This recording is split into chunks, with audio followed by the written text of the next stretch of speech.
Recording is on. Ok, estamos grabando entonces. Bueno, fíjense, para los que se están incorporando. Bueno, como la semana pasada, yo realmente no sé qué pasó, ni ustedes tampoco saben qué fue lo que pasó, que nos confundimos, el link, la cuestión, no pudimos conectarnos, ¿no? Entonces ustedes deberían tener la prueba corta este domingo 28, ¿ok? Pero bueno, dadas las situaciones que hemos visto y me imagino que ustedes no han revisado ni mucho menos, entonces yo voy a rodar la prueba corta para el 6 de diciembre, ¿ok? Y la prueba larga que correspondía a ese 6 de diciembre la voy a rodar entonces para el próximo domingo de diciembre, ¿ok? Entonces, por favor, tomen nota. ¿Ok? Entonces, prueba corta de la unidad 2 el 6 de diciembre y prueba larga el próximo domingo de diciembre, ¿ok? Entonces es importante eso. Yo voy a hacer algunas preguntas aquí porque necesito tomar algunos controles. Yo les mandé a ustedes una actividad hace como 2 semanas más o menos donde iban un conjunto de ejercicios, ¿ok? Yo solamente voy, disculpe. Ajá, yo solamente voy a preguntar por el ejercicio número 1. Ahí había que calcular dos valores. Un TD Student para el parámetro beta su 0 y una desviación estándar para el parámetro beta su 1. ¿Qué valores consiguieron allí? ¿Cuáles son esos valores?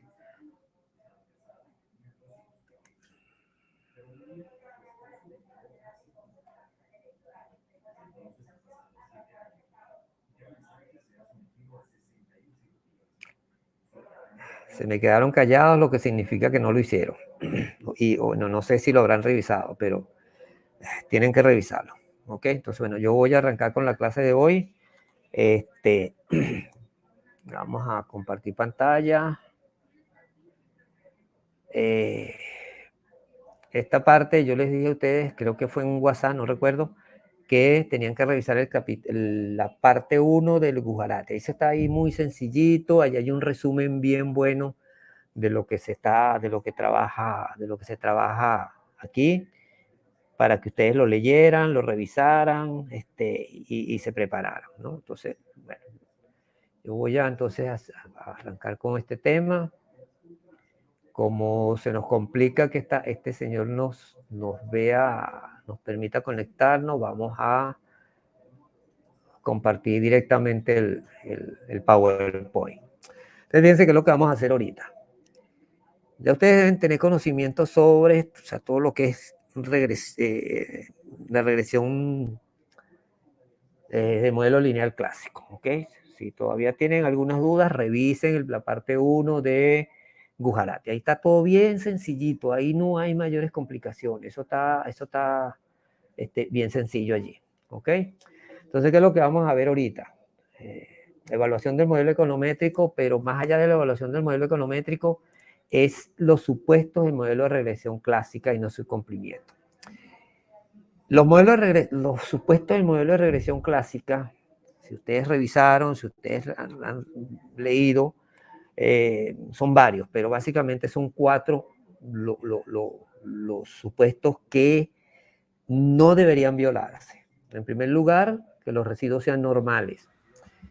Cuando hablamos de que sean normales, uno de los elementos fundamentales del mínimo cuadrado ordinario es que esos residuos sean o sea, se comporten como una distribución normal, o sea, la campana. Eso significa que la media de esos residuos debe ser 0 y la varianza debe ser sigma cuadrado constante. ¿Ok? Ahí hay un supuesto fundamental. Si estamos trabajando con series de tiempo, que lo van a ver el semestre que viene en avanzada, esos residuos deberían ser estacionarios. ¿Ok? Pero bueno, más allá de esa palabra estacionario, lo que nos interesa es entender esos supuestos. Entonces, para empezar, esos residuos deberían ser normales, ¿ok? Es decir, seguir una distribución normal, por lo tanto, media 0 y varianza sigma constante. ¿Qué sucede con esos supuestos? ¿Ok? Tenemos el otro supuesto de que sea De ahí mismo se desprende el otro supuesto que es varianza constante, es decir, varianza homocedástica. Es decir, que la varianza de una serie de esos residuos no crezca en el tiempo, sino que simplemente se mantenga constante a lo largo del tiempo. Si yo tengo una regresión, tengo unos valores, unas variables, unas cifras, no sé, pongamos el 2000 hasta el 2020, por decir algo, ¿verdad? En esos años, esa varianza no debe crecer, ¿ok? Debe ser constante a lo largo de esos años. Si esa varianza fluctúa, si esa varianza crece o va creciendo a medida que los años van avanzando, entonces ya esa varianza no es constante y tenemos una situación llamada heterocedasticidad, ¿ok? Ya hemos roto, se ha roto ese supuesto fundamental de varianza constante, ¿ok? Ese sería el segundo modelo, el segundo supuesto. El tercer supuesto sería entonces los residuos correlacionados. Cuando estamos hablando de correlación, estamos hablando de una palabra llamada autocorrelación. ¿Ok? Si esos residuos están correlacionados en el tiempo, es decir, yo tengo un residuo, yo tengo un periodo desde el 2000 al 2020, por decir algo. Si el residuo del 2020 está correlacionado con el residuo del 2019 y 2018, ahí hay una cadena y esa cadena nos va a decir entonces que hay un proceso autorregresivo, que hay autocorrelación. Si esos residuos no están correlacionados, es decir, si el residuo del periodo del 2020 y del 2019 no están correlacionados, entonces pudiéramos decir que no hay autocorrelación. ¿Ok? Entonces, pero vamos a ver eso. Y el otro supuesto que no es teórico, sino que es un supuesto muestral, es el de la multicolinealidad. ¿Ok? Es un supuesto más de cifras, más de elementos, que nos dice entonces que dos variables, ¿okay?, dentro de la estimación del modelo pudieran estar colineadas, ¿okay? Es decir, colineadas que una afecta a la otra o una depende de la otra. Entonces ahí vamos a tener un problema de colinealidad, ¿okay? Pero vamos a ver eso con un poquito de calma, ¿ok? Doctor, disculpe que le Ajá, interrumpa. Solo ajá. se quedó en la primera diapositiva, no está No avanzando. estoy avanzando, no estoy avanzando. Ah, ya. Listo, listo. Gracias, doctor. Okay, no se preocupe, no estoy avanzando. Ahora sí estoy avanzando. Voy a tener que hacerlo aquí. Ajá, ahora sí estoy avanzando. ¿Ven la otra lámina? Sí, doctor, muchísimas gracias. Perfecto, ahora sí estamos avanzando. Entonces, fíjense, bueno, se me olvidó colocar los criterios de aprendizaje, pero ¿qué es lo que vamos a ver? Esto que tenemos aquí, criterio de selección de un modelo, evaluación de los supuestos del modelo clásico, violación de los supuestos y algunas especificaciones y pruebas de diagnóstico. ¿Okay? Se está grabando esto. Mañana, en el momento en que tenga tiempo, lo paso a YouTube y se los envío junto con esta presentación. ¿Ok? Esto es importante. Criterio de selección de un modelo. Fíjense, presten atención, capten la idea. Ajá. Este modelo, para seleccionar, debe ser aceptable según los datos. ¿Ok? Ser consistente con la teoría, en este caso con la teoría económica. ¿Ok? Tener regresores débilmente exógenos. Esto no lo vamos a tocar porque esto lo podemos tocar después en avanzada. Mostrar constancia paramétrica, exhibir coherencia en los datos y ser inclusivo. ¿Okay? Esos son elementos que son preferibles que tenga un modelo, ¿ok? Pero para mi caso en particular, a mí me interesa más que el modelo cumpla con los supuestos del modelo de regresión lineal clásico, ¿ok? Esto lo podemos tomar. Para mí es suficiente con que sea aceptable según los datos y ser consistente con la teoría, ¿ok? Estos dos elementos es importante. Es decir, en otras palabras, que el modelo sea estadística y económicamente satisfactorio. ¿Ok? Entonces, paso a la otra página. Correcta especificación del modelo. No hay multicolinealidad, homocelasticidad en las perturbaciones, no existe autorcorrelación en los en los residuos, ¿ok? Las perturbaciones están normalmente distribuidas, lo que acabamos de decir, ¿ok? Paso a la página siguiente. Fíjense, cuando esos modelos se violan, cuando esos supuestos se violan, tenemos entonces errores de especificación, multicolinealidad, que lo acabamos de ver, heterocedasticidad en las perturbaciones. Fíjense que lo que les dije, multicolinealidad en las variables explicativas, porque no es un elemento teórico, es muestral. Heterocedasticidad en las perturbaciones o en los errores. Autocorrelación en las perturbaciones o errores y la no normalidad en las perturbaciones o errores. ¿Ok? Entonces, aquí tenemos tres elementos que pueden ser teóricos y este simplemente es muestral. ¿Ok? A veces no es tan importante ubicarnos si las variables están correlacionadas, o sea, si tienen multicolinealidad. ¿Ok? Pero bueno, eso lo vamos a ver poquito en detalle. El tipo de errores de especificación. Hay algunos elementos allí que puede ser omisión de variables, ¿ok? Eso pasa mucho. Incluir variables innecesarias también pasa mucho, ¿ok? Ya va, un momentico, disculpen un momentico. ¿Qué pasa, Gilda?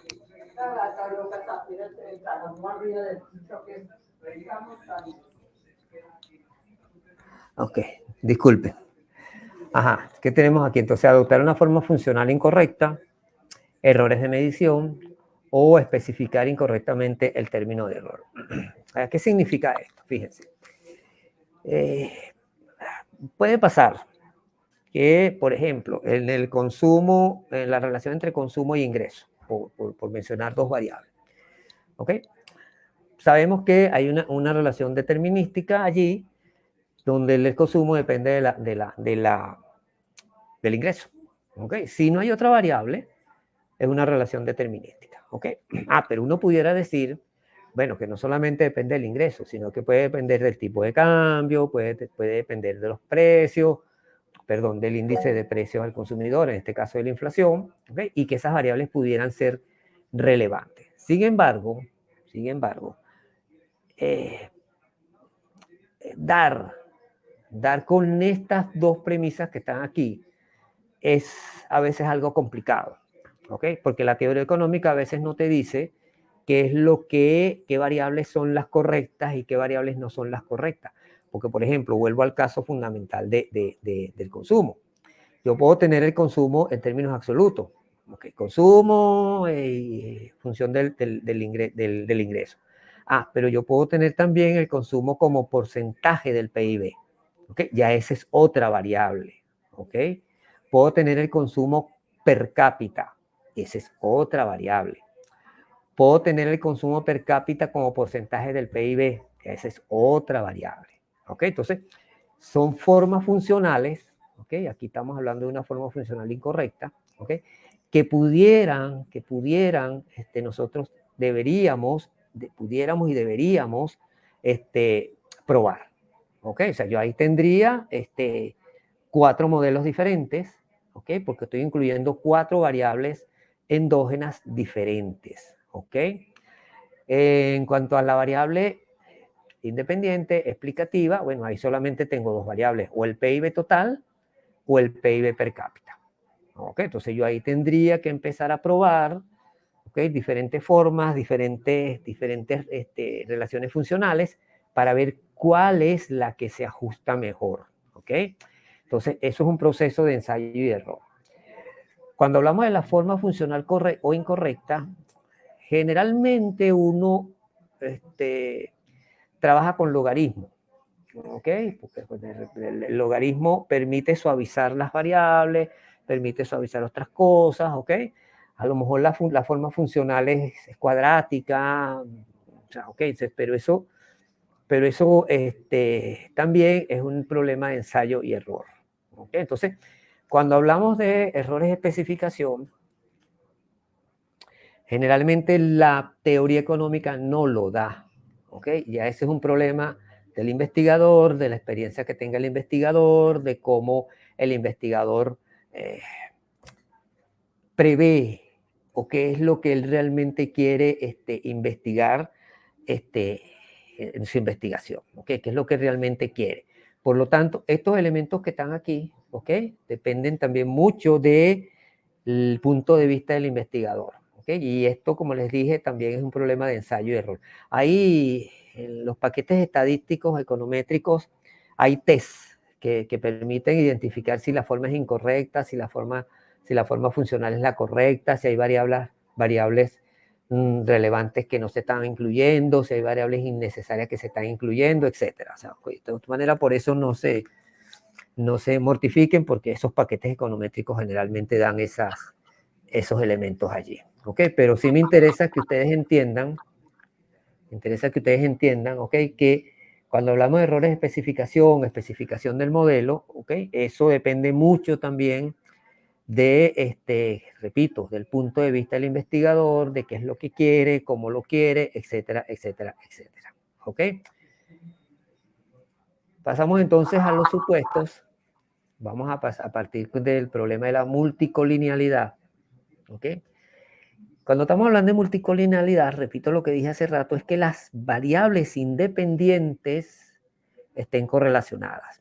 Vuelvo al ejemplo del consumo. Monto un modelo econométrico, ¿verdad? Consumo igual a beta sub 0 más beta sub 1 por PIB más beta sub 3, beta sub 2, perdón, beta sub 2 por, no sé, puede ser el tipo de cambio, ¿ok? Beta sub 3 puede ser beta sub 3 por inflación, ¿ok? Por decir algo, ¿ok? Hay tres variables independientes que pueden explicar el comportamiento del PIB. Cuando hablamos de multicolinealidad, estaríamos asumiendo que dos o más variables de ese modelo, de esas variables explicativas, estén correlacionadas. ¿Ok? O sea, que una dependa de la otra, etcétera, etcétera, etcétera. ¿Ok? Fíjense aquí entonces, la fuente de la multicolinealidad. El método de recolección de información empleado, un fenómeno muestral. Restricciones en el modelo o en la población objeto de muestreo. Especificación del modelo. Okay. Especificación del modelo nos pudiera llevar a eso. Un modelo sobredeterminado. Cuando estamos hablando de K, estamos hablando de los parámetros. Eso ya lo deben haber visto ustedes en el libro de Gujarati. Estamos hablando de los parámetros. Okay. Generalmente los parámetros tienen que ser menor a la cantidad de datos. Tendencia común en las regresoras. Okay. ¿Qué es lo que pasa allí? Podemos tener una relación lineal exacta, ¿ok? Perfecta. Si tenemos una relación lineal perfecta, ese R cuadrado, ese R de determinación que nos arroja el modelo, será 1. ¿Ok? Y ahí nos está diciendo entonces que esa relación es perfecta. Pero cuando nos da 1, hay que empezar a sospechar que puede haber una situación irregular en el modelo. ¿Ok? Podemos tener una relación imperfecta entre las dos. ¿Ok? El R cuadrado puede ser alto, ¿ok? Pero no llega a 1. Y simplemente no hay correlación lineal. ¿Ok? El IBU da unos estadísticos también para hacer eso, para resolver esa cuestión. Hay una técnica para verificar si hay, es simplemente construyendo una matriz de correlación. ¿Ok? Y eso todos ustedes saben construir una matriz de correlación. Correlación perfecta, entonces pueden calcular los estimadores mínimo cuadrados, están indeterminados y sus errores estándar son infinitos. Cuando existe colinealidad no perfecta, cuando hablo de colinealidad estoy hablando también de multicolinealidad, ¿ok? O de correlación perfecta o correlación no perfecta o imperfecta, ¿ok? Se pueden calcular los estimadores mínimos cuadrados, pero no se pueden interpretar. Se mantiene la propiedad de insesgamiento. Acuérdense que los mínimos cuadrados ordinarios, los estimadores por mínimos cuadrados ordinarios son insesgados, ¿ok? Son MELIs, los mejores estimadores lineales insesgados. Y de eficiencia de varianza mínima, pero los errores estándar son grandes en relación con el valor de los estimadores. Y por ende, los valores T son pequeños, lo que conduce a que rechacemos la hipótesis nula. ¿Ok? Entonces, fíjense qué pasa aquí. Cuando hablamos de multicolinealidad, podemos tener un R grande, ¿ok? Podemos tener test de Student insignificativos, ¿ok? También hay que entender eso, sabiendo que las variables que estamos utilizando son las correctas. Entonces puede haber un problema de correlación serial. La multicolinialidad, multicolinialidad es un problema de grado y no de clase. Es por lo general una característica de la muestra y no de la población. Pero aquí hay un problema, porque en economía solamente hay una muestra. O sea, no estamos en física, en química, donde podemos tener varias muestras. No, en economía hay una sola muestra. Ahí no podemos decir que vamos a tener otra muestra, que vamos a colocar otra cosa. No, esos son los datos. Ahí no podemos hacer más nada. Aun cuando los coeficientes no son significativos individualmente, una combinación lineal de ellos puede resultar eficiente si el objetivo es el pronóstico. Si no vamos a pronosticar, no vamos a predecir, no deberíamos preocuparnos por este punto 3. ¿Ok? Ahora, si lo que nosotros queremos es predecir, entonces, bueno, sí, hay que ver qué es lo que pasa. ¿Ok? Entonces, eso es importante. Fíjense lo que les estaba diciendo. Un valor alto de R cuadrado acompañado de estadísticos T, pocos insignificativos, altas correlaciones simples entre parejas de regresores, es decir, tenemos una matriz de correlación, exámenes de correlaciones parciales, también la podemos hacer, regresiones auxiliares, eso lo podemos hacer también. Cuando hablamos de regresiones auxiliares es que, por ejemplo, el PIB yo lo pongo en función de las otras variables y hago esa estimación. Y veo, ojo, cómo quedan esos regresores, ¿ok? Si son estadísticamente insignificativos, no hay problema, pero si son estadísticamente significativos, entonces ahí hay un problema. Entonces el PIB el que nos puede estar causando problemas. Aquí hay una estimación, ¿ok? Aquí hay una estimación de Y con respecto a X1, X2, X3, X4 y X5. ¿Ok? Fíjense, el R cuadrado es 0.94, es decir, 94%. Tenemos un X1 que es estadísticamente insignificativo, tenemos X4 que es estadísticamente insignificativo y X5 que es estadísticamente insignificativo. ¿Ok? Ahí hay dos. Solamente tenemos significativo, la constante y X2 y X3. ¿Ok? Esto nos pudiera estar dando algún indicio de que puede haber multicolinealidad. ¿Ok? Pero también hay que revisar la forma en que estamos especificando el modelo, etcétera, ¿ok? Para no sacar conclusiones previas.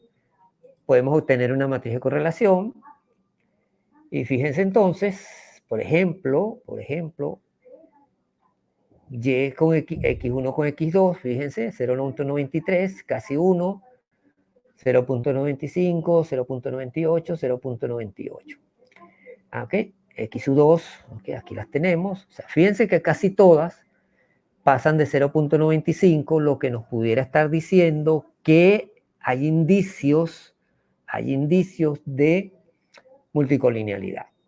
Cuando esta relación entre, por ejemplo, X1 y X2 está por debajo de 0.5, 0.50 en todo caso, 0.60, a nosotros pudiéramos decir no hay una relación, no hay una correlación significativa aquí, porque aquí todas son estadísticamente significativas.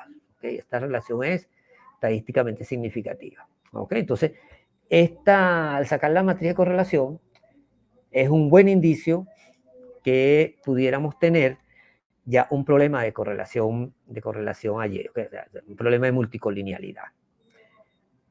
Yo solamente hice un ejercicio, aquí está, coloqué X1 en función de X2, X3, X4 y X5, ¿ok? Seguimos teniendo dos variables estadísticamente insignificativas y tenemos la otra. El 0.90 nos sigue dando alto, así que este nos pudiera estar generando un problema, ¿ok? Así hacemos igual con todas las otras variables, ¿ok? Y vamos viendo qué va pasando allí, ¿ok? Al final, tendremos que cambiar variables, tendremos que ver cómo resolvemos la multicolinealidad. Generalmente, y para que no se angustien y no tengan ahí una cara de preocupación, La multicolinealidad se presenta muy poco, ¿ok? Se presenta muy poco. Si el investigador tiene experiencia con la teoría económica y esas cosas, él debería conocer perfectamente cuáles son las variables que van a participar allí, y no generaría, no debería generar multicolinealidad. Cuando se genera multicolinealidad, que yo, por ejemplo, tenga una variable que dependa de otra variable explicativa. ¿Okay? Entonces, en ese caso sí vamos a tener un problema de multicolinealidad. Medidas correctivas. Dejar que el problema, eficiencia de datos, micronumerosidad, o sea, no podemos hacer nada. Información a priori, sí conozco la relación existente entre las variables, fíjense lo que les estoy diciendo, planteo el modelo restringido para dicha relación. Combinación de información de corte transversal y de series de tiempo, puede ser una solución. Eliminación de variables, ¿ok? Esa es una solución, esa es la más, siempre la más factible. Transformación en primeras diferencias, o generalmente los podemos llevar a logaritmo, ¿ok? Cuando trabajamos con logaritmos nos evitamos muchos inconvenientes, ¿ok? Nos quitamos muchos problemas de encima. Datos nuevos, ¿ok? Pero datos nuevos es complicado porque, como les dije, en la economía hay una sola muestra. O sea, no podemos obtener otro PIB. Tengo dos, PIB per cápita y PIB total. O sea, yo no puedo conseguir otro PIB. Son esos dos. Entonces, ahí hay eso. Pero en esencia, muy poco se presenta el problema de la multicolinealidad. ¿Okay? Pero esto es simplemente para que ustedes sepan que existe esta violación de un supuesto. Y el supuesto es que no exista multicolinealidad.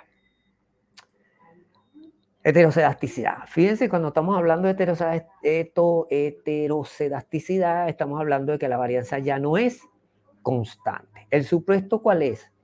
Que los residuos tengan varianza sigma constante, ¿ok? Sigma cuadrado constante, es decir, también se distribuya como una normal. Y esa varianza debe ser constante a lo largo del periodo de estudio.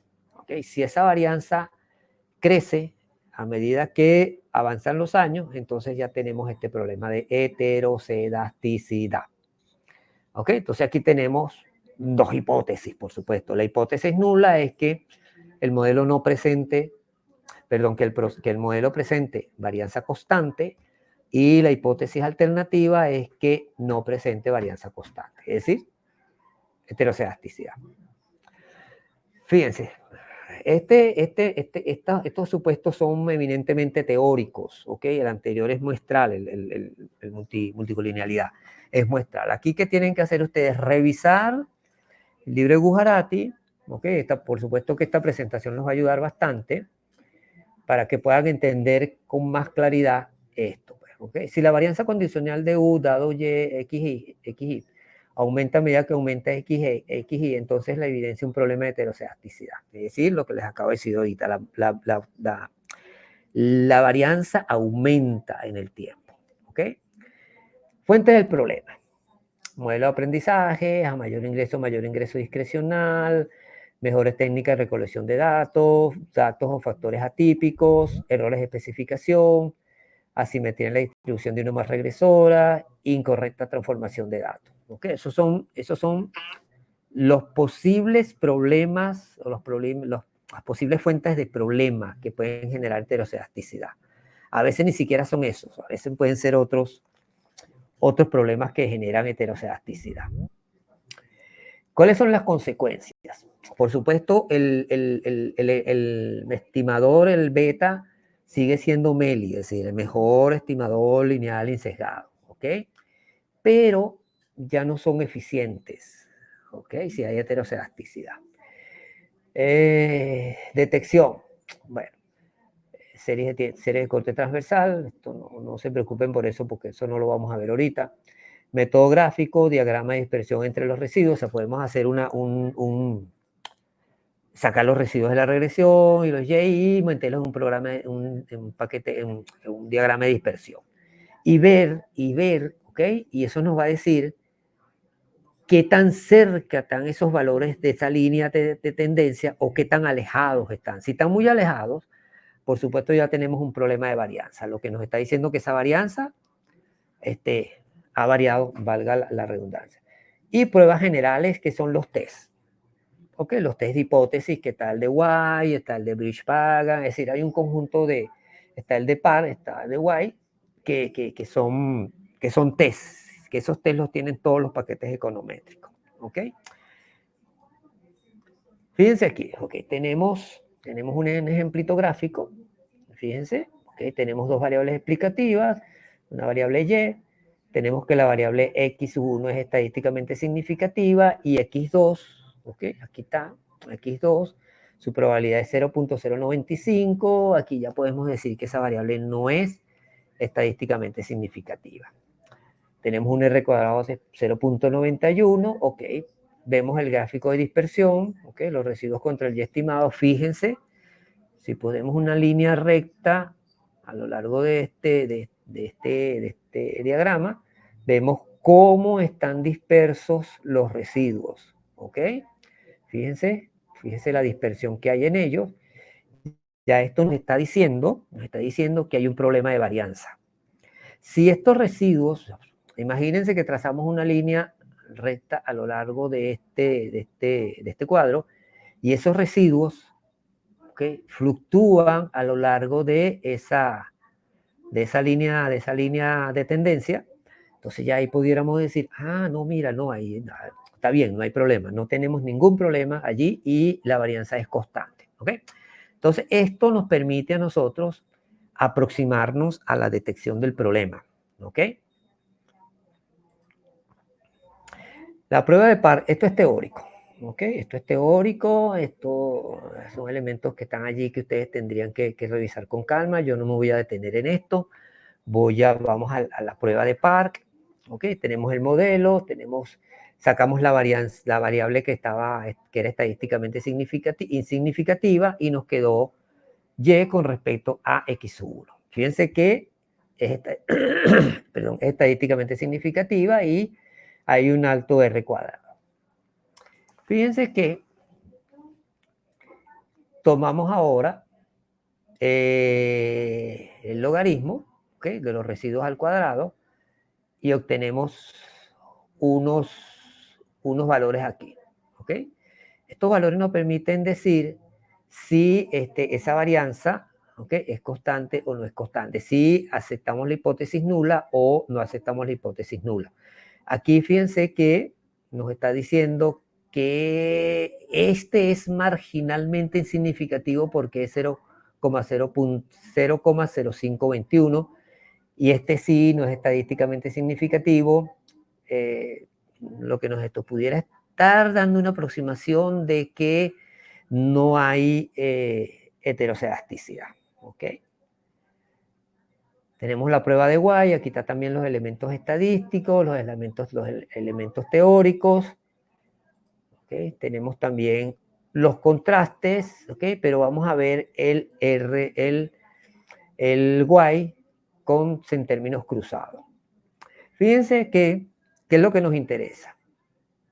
Aquí tenemos otra vez el modelo con las tres variables, con las dos variables explicativas.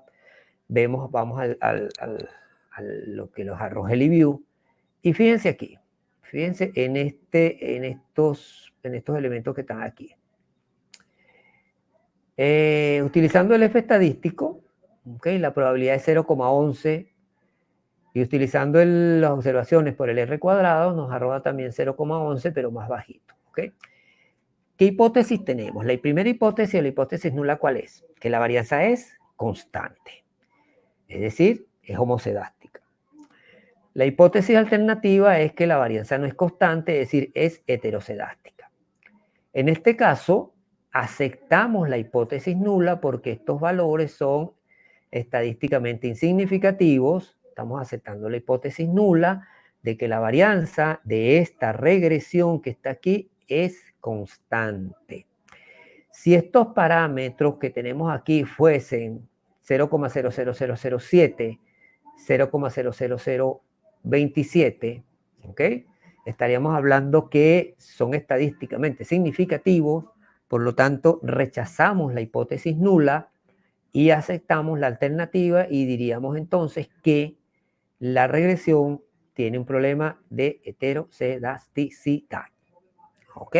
Pero aquí, afortunadamente, nos está diciendo que el modelo tiene varianza constante. Es decir, no estamos violentando el supuesto.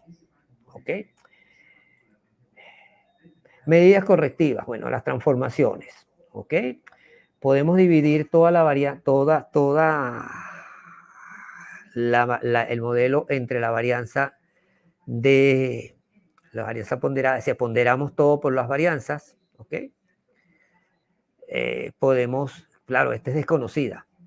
Aquí podemos ponderarla por una variable que sea conocida o transformación logarítmica. Generalmente, futuros doctorandos, cuando transformamos el modelo en logaritmo, el problema se resuelve. ¿Ok? Porque lo que hace el logaritmo es simplemente que suavizar las variables, suavizar la regresión. ¿Ok? Entonces, generalmente, cuando aplicamos logaritmos, el problema tiende a resolverse. Vamos con autocorrelación. Fíjense. ¿Qué sucede si los términos de error están relacionados? Ajá, lo dijimos empezando esta presentación. El supuesto es no autocorrelación. Es decir, la hipótesis nula, ¿cuál es? Los residuos no presentan correlación o los residuos no están autocorrelacionados. ¿Ok? La hipótesis nula, por su alternativa, es que existe autocorrelación. ¿Ok? Es decir, como les dije, el residuo del periodo pasado está correlacionado con el periodo de hoy y el del pasado con el del antepasado con el pasado y el de hoy. ¿Ok? Entonces ya ahí hay un problema de autocorrelación. ¿Ok? Fíjense, aquí tenemos, simbólicamente lo podemos expresar. ¿Okay? Aquí tenemos dos residuos, el residuo I y el residuo J, son diferentes de 0 para diferentes de 0. Si no hay autocorrelación, ¿ok? Esto nos debería pasar. Fuentes de problema. Inercia, es decir, las series económicas suben o bajan en función de los ciclos económicos en relación con los valores anteriores. Sesgo de especificación por variables excluidas o por una función funcional incorrecta. Okay. Rezago de la variable explicada o de las explicativas en el modelo. Por ejemplo, cuando estoy hablando de variable explicada, estoy diciendo que, por ejemplo, en esa ecuación yo puedo colocar x menos 1. Y estoy diciendo entonces que la variable del periodo 19 me está afectando el comportamiento de la del periodo 20. Es decir, cuando yo hago eso, estoy diciendo que estoy incluyendo una variable rezagada como variable explicativa. Manipulación de los datos. Cambio en la periodicidad, serie o interpolación. Transformación de datos. Diferencia, no estacionalidad de las series. ¿Okay? Pero esto es no estacionalidad, ya esto es de avanzada. ¿Okay? Entonces, esas pueden ser las fuentes del problema. El problema es la autocorrelación. Los estimadores continúan siendo lineales, o sea, siguen siendo MELI, ¿okay? Siguen siendo MELI, pero no son eficientes, al igual que cuando hablamos de heterocedasticidad. Método gráfico, residuos con respecto al tiempo, residuos estandarizados con respecto al tiempo, residuos y residuos rezagados, segundo programa de dispersión, y la prueba de Durbin-Watson. ¿Okay? Fíjense, volvemos a los residuos rezagados. Aquí tenemos una gráfica de los residuos. Fíjense el comportamiento de estas señores. ¿Okay? Aquí hay una cosa fea. ¿Okay? Fíjense cómo se comportan. Fíjense la línea tendencial. ¿Okay? También fíjense que tenemos algunos residuos. Fíjense estos, por ejemplo, que están aquí. ¿Okay? Entonces, aquí pudiéramos decir, dado esto, que hay un problema de autocorrelación. ¿Ok? Pudiéramos decir eso. La prueba de Durbin-Watson. O sea, lo más sensato que nosotros podemos hacer es verificar la prueba de Durbin-Watson. ¿Ok? Ya vamos a ver cómo se hace. Ahí está. Todos los paquetes estadísticos lo traen. Econométricos lo traen. El modelo de regresión incluye el intersecto. Por supuesto, las variables explicativas son no estocásticas. Las perturbaciones se generan mediante un esquema autorregresivo de primer orden, que es esta expresión que está aquí. El término de error está normalmente distribuido. El modelo de regresión no incluye valores rezagados de la variable dependiente como variable explicativa. Si el modelo incluye variables rezagadas, el Durbin-Watson no es válido. ¿Ok? O sea, si yo, por ejemplo, en el modelo que estoy planteando ahí de consumo, yo coloco PIB, pero coloco otro parámetro beta su 2, donde la variable explicativa sería PIB menos 1. ¿Ok? O sea, yo tengo dos variables. Tengo el PIB normal y tengo el PIB rezagado. Si yo estoy incluyendo ese PIB rezagado, ya este Durbin-Watson no es válido. Tengo que utilizar otro estadístico. Aquí tenemos los elementos teóricos de cómo se distribuye este Durbin-Watson. Esto está muy bien explicado en Gujarati, está muy sencillito en Gujarati, ¿ok?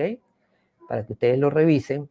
De todas maneras, aquí tienen estas ecuaciones, ¿ok? De cómo se distribuye. Se distribuye esta P es lo que nos está dando el valor, etcétera, ¿ok? Entonces eso está entre menos 1 y 1 y el Durbin-Watson estaría entre 0 y 4. Aquí es importante precisar algo, que si ese Durbin-Watson está muy cercano a 0, estamos hablando de autocorrelación positiva, y si ese Durbin-Watson pasa de 2,30 aproximadamente, estamos hablando de autocorrelación negativa. Ese Durbin-Watson, para que no haya autocorrelación, debería estar entre 1.70, 1.60, 1.70 hasta 2.20 aproximadamente. En ese rango no hay autocorrelación.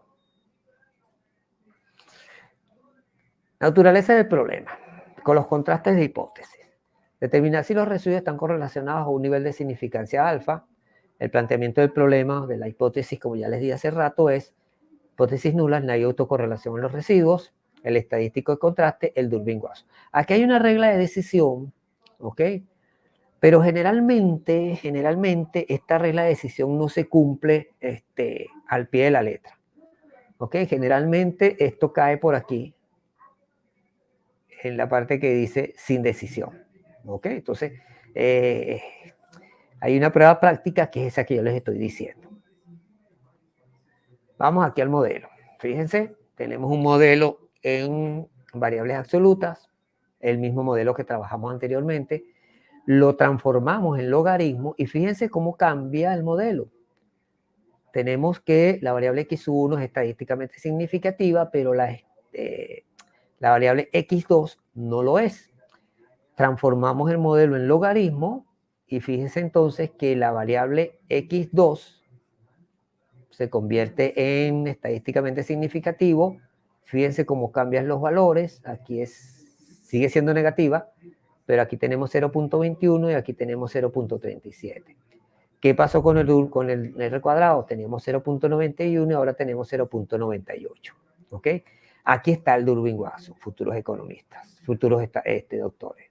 Aquí está el Durbin-Watson, fíjate, Durbin-Watson, 0.4327. Como les estoy diciendo hace rato, si este parámetro es 0 punto y algo, estamos en presencia de autocorrelación positiva, ¿ok? Aquí hay autocorrelación positiva y eso es congruente con los residuos que vimos hace rato allá arriba. Al transformar el modelo en logaritmo, ¿ok? Fíjense qué pasa con el Durbin-Watson, 1.87. Se corrigió el modelo de la correlación y aquí 1.87 no hay autocorrelación. Entonces repito, para que no haya autocorrelación, nosotros tenemos que tener un Durbin-Watson entre 1.60, 1.70 hasta 2.15, 2.20 aproximadamente. ¿Okay? Entonces ahí no tendremos esta autocorrelación. Es decir, el modelo aceptamos la hipótesis nula, ¿okay? Donde el modelo, los residuos del modelo no están correlacionados. ¿Okay? Entonces, este es el otro supuesto, que es que en este modelo no se estaría violando si transformamos el modelo en logaritmo. Medidas correctivas. bueno, podemos aplicar algunas medidas correctivas, pero la medida correctiva que mejor nos pudiera resolver el problema es especificar el modelo en términos de logaritmo. ¿Ok? Aquí están las medidas correctivas, aquí estamos trabajando el mismo modelo, aquí lo estamos trabajando en primeras diferencias. ¿Ok? Fíjense. Aquí estamos trabajando en primeras diferencias, pero aquí hay una cuestión extraña porque ninguna de estas dos variables es estadísticamente significativa, solamente el coeficiente C. Sin embargo, fíjense, nos da 0.17 y esto nos está diciendo que no hay autocorrelación. Pero esto no es válido, esto no es viable porque tanto X1 como X2 son estadísticamente insignificativas. Es decir, no aporta absolutamente nada al modelo. Y fíjense, el R cuadrado, ¿cuánto nos da? 1540. ¿Ok? Aquí tenemos autocorrelación, ¿ok? Pero tenemos un R cuadrado alto, pero tenemos autocorrelación. Entonces, ojo. Podemos transformar el modelo en primeras diferencias, sí, ok, pero hay que tener cuidado si en vez de mejorarnos el modelo, nos los echa a perder. Aquí lo echo a perder. ¿Okay? Porque ya estábamos asumiendo que estas variables son estadísticamente significativas, pero aquí no lo son. ¿Okay? Entonces, yo me quedo, ojo, ¿con qué modelo?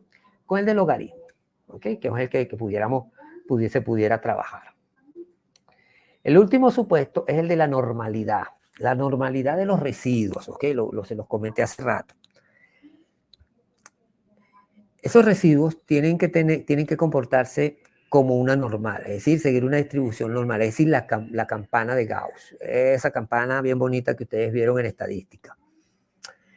Eso significa que esos residuos deben ser de media cero y varianza cuadrada sigma cuadrado constante.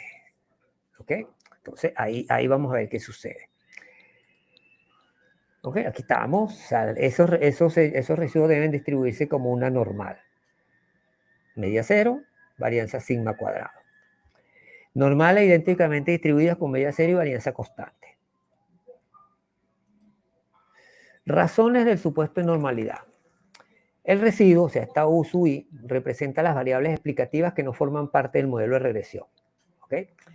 Si ustedes ya leyeron, si ustedes revisaron eso, ¿verdad? Tenemos un modelo, una función de regresión poblacional, donde tenemos la variable Y igual a beta sub 0 más beta sub 1 X1, ¿verdad? Ok, es una regresión poblacional. A esa pues, le agregamos una variable aleatoria, es decir, esta U, ¿ok? Y tendríamos un modelo aleatorio o un modelo econométrico. Y esa variable U, ¿qué va a recoger? Esas variables que no están explicadas allí. Por ejemplo, el modelo del consumo. Yo sé que el ingreso determina el consumo, pero también las preferencias, los gustos, no sé, el tipo de cambio, la inflación, y esas son variables que yo no estoy recogiendo allí. Por lo tanto, ¿quién va a recoger esas variables? Este señor que está aquí. ¿Ok? Él va a recoger esas variables y por lo tanto esos residuos van a tener un comportamiento. ¿Ok? Entonces, ¿qué pasa? Se espera que su influencia en la variable explicada sea pequeña y de forma aleatoria. Por el teorema del límite central se demuestra que la distribución de la suma de un gran número de variables aleatorias independientes idénticamente distribuidas tiende a una normal a medida que aumenta el número de variables indefinidamente. Como los estimadores mínimo cuadrado ordinarios son una función lineal de U, entonces también siguen una distribución normal, lo que implica pruebas de hipótesis más sencillas. Además permite utilizar las pruebas T, la prueba S y las pruebas chi cuadrado. Ok, contrastes de hipótesis. La naturaleza determina si los residuos están normalmente distribuidos a un nivel de significancia alfa. Ok, alfa es 0.05. Planteamiento del problema o de las hipótesis. Ajá. Los residuos se distribuyen normalmente, los residuos no se distribuyen normalmente. El estadístico de contraste, pruebas asintóticas de muestras grandes y para ello utilizamos el Yarque-Vera. ¿Ok? El Yarque-Vera trabaja con la kurtosis y la asimetría. ¿Ok? Y lo contrastamos contra un chi cuadrado con 2 grados de libertad. La conclusión es, si se rechaza h sub 0, por supuesto los residuos no se distribuyen normalmente, ¿ok? A un nivel de significancia. Vamos a ver aquí un ejercicio. Vamos a ver esto. Volvemos con el mismo modelo estimado de hace rato, el que venimos trabajando de hace rato, ¿ok? El mismito que tengo aquí. ¿Qué hacemos? El modelo, fíjense, ya dentro de un ratico les explico algo. Aplicamos, el paquete nos trae ya el test de Arquevera. Aquí tenemos aquí tenemos el histograma, ¿ok? La media de la variable, la mediana de la variable, el mínimo y el máximo, la desviación estándar, la curtosis, la simetría, ¿ok? Y nos arroja el estadístico Arquevera. Fíjense que el Arquevera aquí es 1.84 y la probabilidad es 0.39, si no me equivoco, 0.39. Este valor es muy bajo, la probabilidad es muy baja también, es muy alta, es decir, 0.39. ¿Qué nos está diciendo esto? Que estos residuos se distribuyen como una normal. Si hacemos un gráfico aquí, o sea, si tiramos una curva, pudiéramos decir que sí, que es una distribución normal, ¿ok? ¿Qué pasa entonces? Fíjense, ¿qué pasa si este valor de aquí da 0, o sea, da 6, 7 u 8? Esta probabilidad debería ser más baja, 0,000 algo. En ese contexto, ¿ok? En ese contexto estaríamos diciendo entonces que los residuos no se distribuyen como una normal. En todo caso, los residuos no son normales y estaríamos aceptando la hipótesis alternativa, ¿ok? Generalmente, y vuelvo con esto, generalmente, o sea, para corregir esto a veces es complicado. A veces se resuelve transformando el modelo en logaritmo, ¿ok? Otras veces no. Otras veces hay que darse golpes parejos allí para que los residuos sean normales, ¿ok? A veces tienden a ser normales sin mayores complicaciones, a veces no. Todo va a depender de qué es lo que estemos trabajando. Vamos a un segundo ejemplo, ¿ok?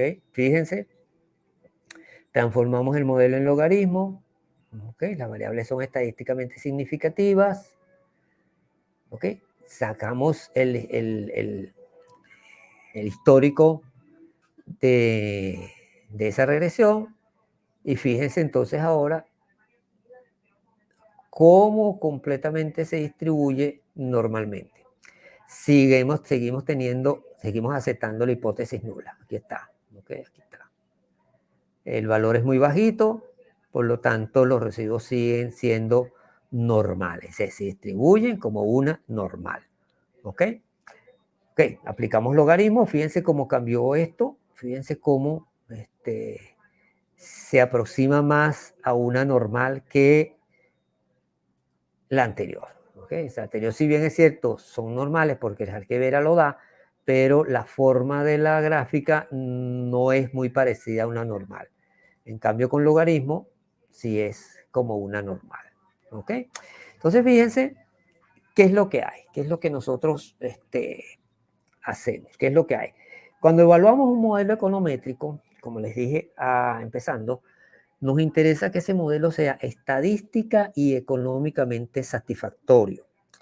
Cuando estoy hablando de estadísticamente satisfactorio es que las variables explicativas sean estadísticamente significativas, ¿okay? Ojo, dependiendo de qué es lo que estamos haciendo, de qué pruebas de hipótesis teórica estamos trabajando, de qué hipótesis económica estamos trabajando. O sea, por ejemplo, si yo estoy trabajando consumo, yo espero que esa variable PIB sea estadísticamente significativa, ¿ok? Para que me explique entonces el consumo, ¿ok? Entonces, necesito que eso sea estadísticamente significativo. Necesito que este R cuadrado, ¿ok? Sea también alto, ¿ok?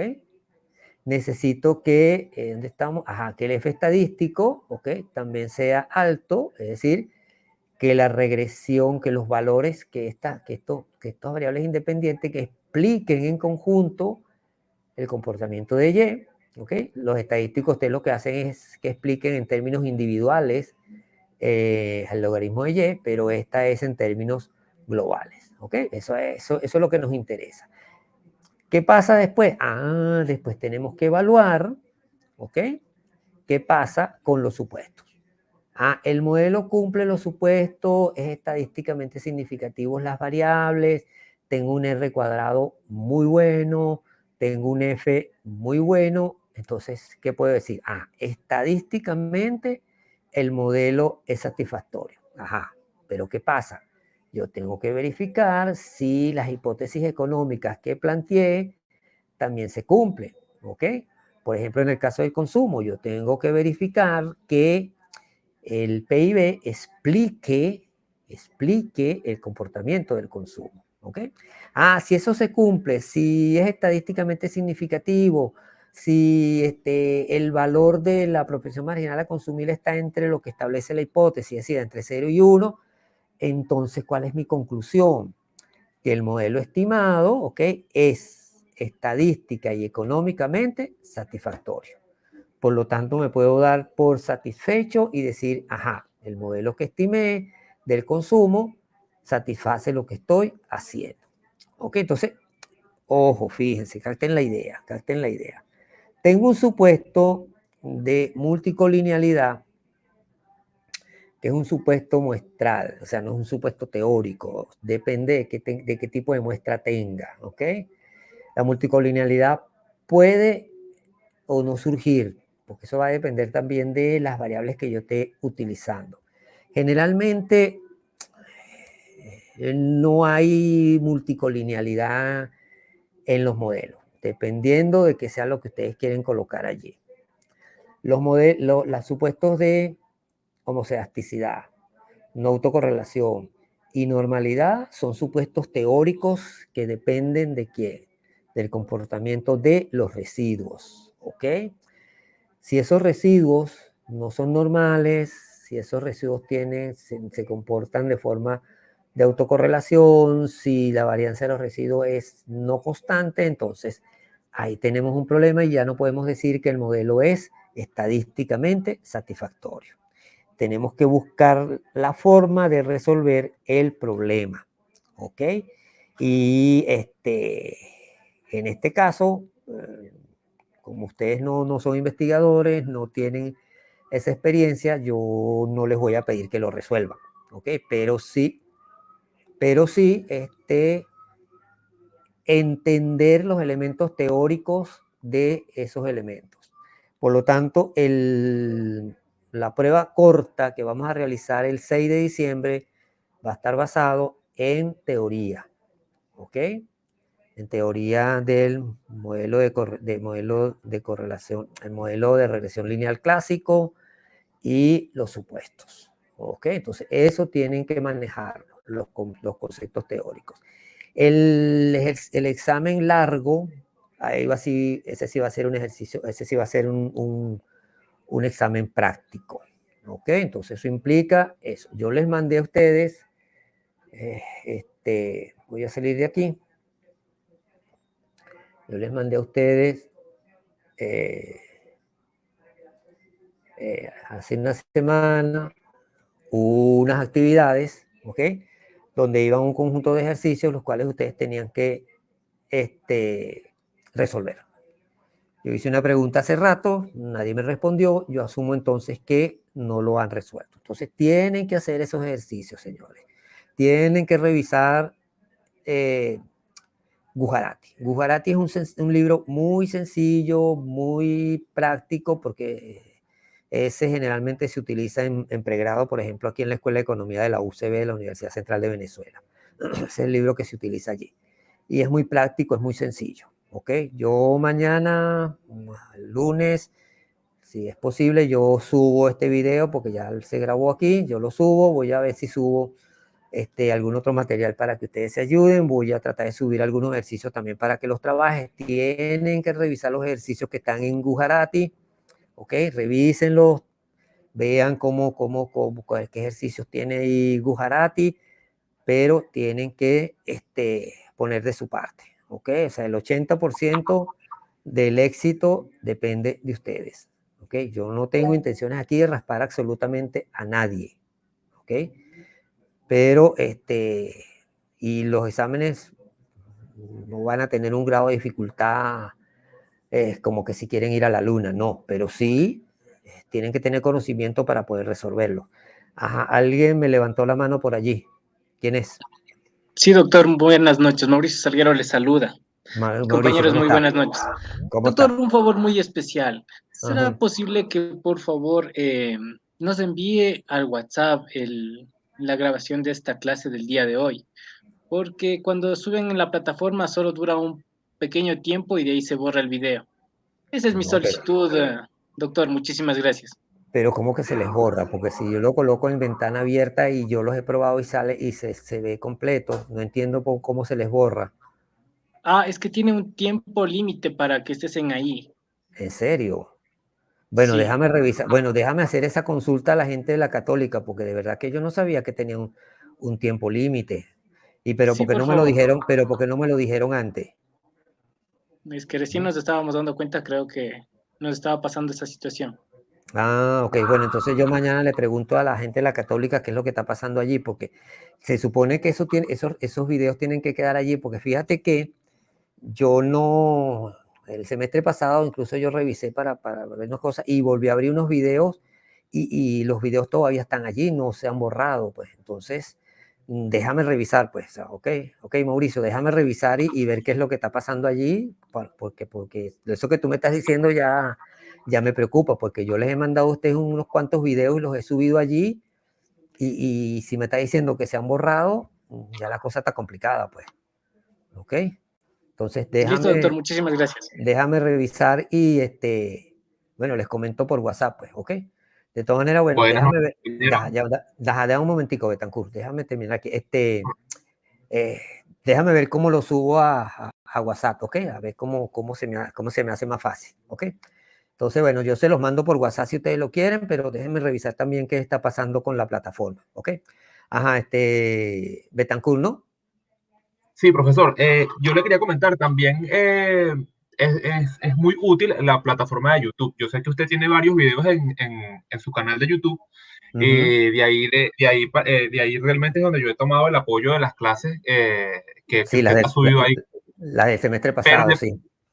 pero le pregunto, porque he visto que tiene clases nuevas en su canal, pero no sé cómo usted identifica las de estas sesiones. ¿Cómo usted las identifica? Porque tenemos clases, o sea, entiendo que hay varias clases el mismo día y usted lo pone por fecha, pero no sabemos realmente si es la que nos corresponde. Claro, tendríamos que meternos a ver el video, pero ¿hay alguna identificación? No, no, lo que pasa es que yo soy un desorden con mi canal de YouTube, porque se supone que yo debería listar eso en listas de reproducción y esas cosas, y no lo hago.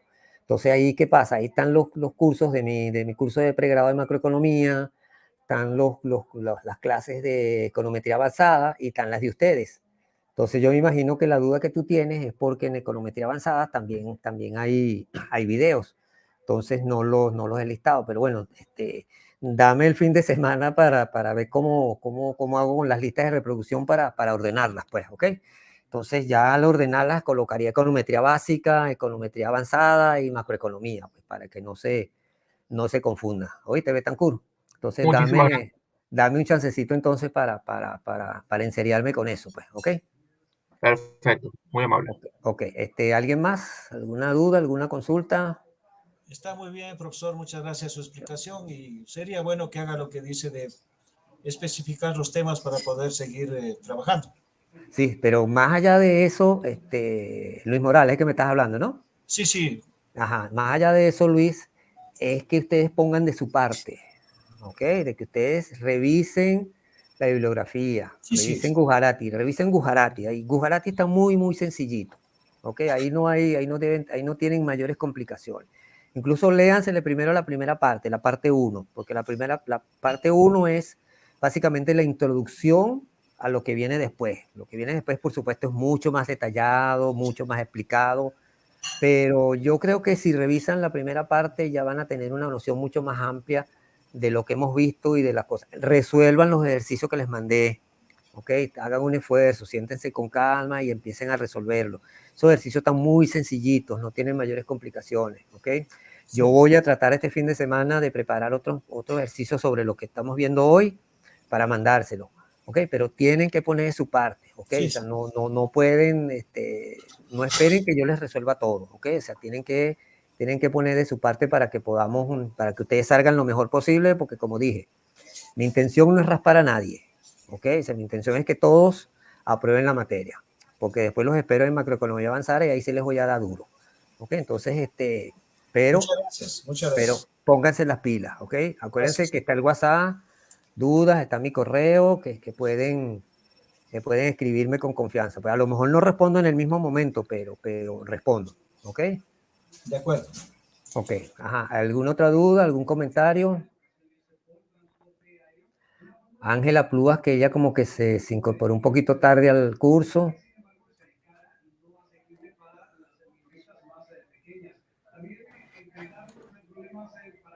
¿Mm? Ángela. Doctor, buenas noches. Ajá. Doctor, buenas noches. Ajá, sí, No dígame. tengo ningún inconveniente porque, bueno, de mi parte yo sí he estado viendo los videos, incluso los links los copié en un archivo y eso he estado revisando, porque sí Ok. encontré unos archivos Ujú. que estaban ahí, sí, los videos. Entonces yo no tengo Ok. inconveniente en eso, solo que, como usted mismo dice, que tenemos que leer la primera parte y eso es lo que he estado haciendo. Ok, perfecto. Entonces, bueno, repito lo que dije hace rato. El examen que tocaba esta semana lo voy a pasar para la semana que viene, el 6 de diciembre, ¿ok? Y ese examen es corto, una prueba corta, pero va a ser teórica, ¿ok? Sobre el modelo de regresión lineal clásico y los supuestos, ¿ok? Va a ser teórico. El examen de la semana siguiente va a ser un examen largo, es decir, van a tener todo el santo domingo para que lo resuelvan. Y por supuesto que va a ser práctico, ¿ok? Ahí van a ir ejercicios que ustedes Y tienen que doctor, yo hacer. tengo una pregunta. Uh-huh. Doctor, por ejemplo, en el examen práctico nos va a poner a hacer en este programa que nos hizo descargar. No, yo no voy a hacer Ya. ahorita nada allí, sino que van a ir ejercicios que ustedes tienen que resolver, pero van a ser ejercicios sencillos, con poca data, que ustedes pueden resolver en Excel si quieren, pero eso sí, si lo resuelven en Excel me tienen que anexar la página de Excel, ¿ok? O sea que ahí no hay rollo. Pero por supuesto para resolverlo tienen que conocer la teoría de cómo calculo beta, de cómo calculo beta 1, beta su 0, beta su 1, cómo calculo el R cuadrado, cómo calculo esas cosas. Pues va un ejercicio de eso, ¿ok? Un ejercicio donde tienen que aplicar la teoría y calcular los beta, los t, los errores estándar, calcular el R cuadrado, calcular el F, etc. ¿Ok? Entonces eso va allí. Entonces eso es importante, sí, pero para poder hacer eso, ustedes tienen que conocer la teoría, ¿ok? Los otros ejercicios es quizás de análisis, quizás de interpretación de resultados, etcétera, pues, ¿ok? Entonces, igualito nos vemos la semana que viene para plantear otras cosas, para hacer otro resumen, quizás de lo que hemos visto hasta ahora, para que ustedes ya tengan una visión un poco más amplia, o hacemos un ejercicio, o ahí veo cómo trabajamos la semana que viene, ¿ok? Doctor, disculpe, buenas noches. Ajá, José Luis Rivadeneira, ¿no? Sí, ¿cómo está, doctor? Buenas, disculpe, tal vez reiterativo, y también ingresé tarde, pero yo quisiera preguntarle, igual en la plataforma van a estar todavía hasta previo el examen todos los videos, ¿verdad? Sí, pero como me estaba diciendo Miguel, creo que fue Miguel el que me preguntó, que parece que los videos se borraban, pero entonces yo eso tengo que chequearlo, porque no sé si se están borrando o no, pues, ¿ok? Entonces, pero igualito yo lo subo, pues que estamos haciendo ahorita, Mauricio, yo lo voy a pasar a YouTube y lo subo al módulo 7 también, pues, y yo acuérdense que yo les informo, mira, yo el video subí al módulo 7, pues, y como me Muy bien. dijo, ustedes lo pueden guardar, copiar en otra parte si se les hace más fácil también, pues, ustedes pueden hacer ahí con eso lo que ustedes les sea más conveniente, pues, ¿ok? Ok, muy bien. Ok, chévere, pues. Entonces, bueno, si no tenemos más dudas, comentarios o algo así, bueno, entonces finalizamos la sección de hoy en este momento, pues, ¿ok? Muchísimas gracias, doctor. Una linda noche. Que descansen, compañeros. Igualmente, entonces que pasen un feliz fin de semana y cuídense, pues. Buenas noches con todos. Gracias, doctor. Luego. Hasta luego.